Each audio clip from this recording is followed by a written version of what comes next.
Penyidik Mabes Polri telah menangkap inisiator penggunaan dinar dan dirham di salah satu ruko di Depok. Ruko tersebut tidak menggunakan mata uang rupiah untuk transaksi, tetapi menggunakan koin dinar dan dirham.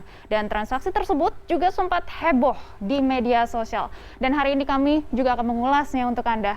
Heboh, dinar dan dirham. Mari kita lihat bersama.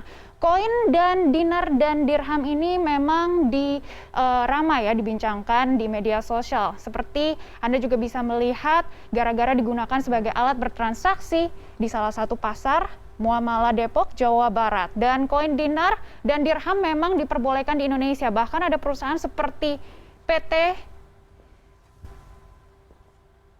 Aneka Tambang Tbk atau Antam yang biasanya kita sering dengar ini memproduksi, tetapi penggunanya biasanya hanya sebatas pembayaran zakat, mahar, dan juga investasi. Ya. Jadi ini bukan alat transaksi. Dan mari kita lihat ada beberapa macam koin dinar yang sudah kami tampilkan di sini, ada 3 macam. Yang pertama adalah dinar aurum. Ini adalah emas. Kandungan emasnya adalah 91,7%, 22 karat, dan harganya sekitar 3,5 juta rupiah. Ini kalau misalnya harga emas naik, nanti harganya juga akan fluktuatif. Dan kita lihat yang kedua adalah dinar FG atau fine gold. Ini adalah salah satu dinar yang paling mahal. Kandungan emasnya adalah 99,99%, 24 karat, dan harga satu koinnya ini mencapai 3,8 juta rupiah.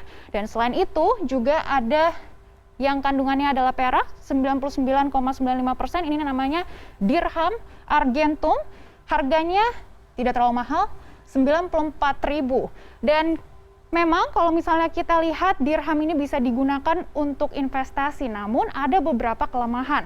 Yang pertama, dinar ini harus dijual di toko emas. Umumnya ya, hanya dihitung harga bahan bakunya. Jadi kalau misalnya Anda menjual ini dinar aurum yang emasnya hanya 91,7%, biasanya ini harganya itu dibandingkan dengan harga emas itu turun sekitar 10%. Dan dinar termasuk kategori perhiasan sehingga dikenakan PPN 10%. Jadi ini ditambah lagi PPN 10%. Dan sementara biaya produksi koin sendiri bisa sekitar 3-5%. Ya, jadi kalau misalnya kita membeli dinar atau dirham ini sebagai alat investasi, Anda bisa ada total kerugian sekitar 10-15%. Oke, dan sekali lagi, dinar dan dirham bukan untuk transaksi. Bank Indonesia dengan tegas melarang penggunaan dinar dan dirham sebagai alat pembayaran di Indonesia.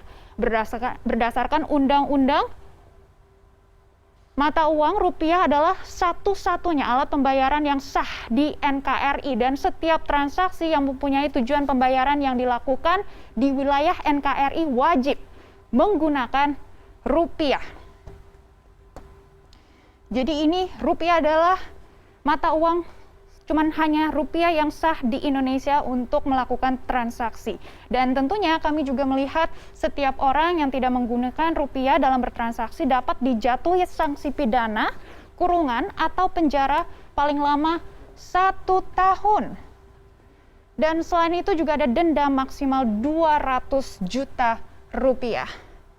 Dan Bank Indonesia juga mengingatkan masyarakat untuk berhati-hati dan juga menghindari penggunaan alat pembayaran selain rupiah. BI juga mengajak masyarakat dan juga berbagai pihak untuk menjaga kedaulatan rupiah sebagai mata uang NKRI. BI juga berkomitmen untuk terus mendorong gerakan untuk mencintai dan juga merawat rupiah bersama dengan otoritas terkait dan seluruh komponen masyarakat sebagai salah satu simbol kedaulatan negara.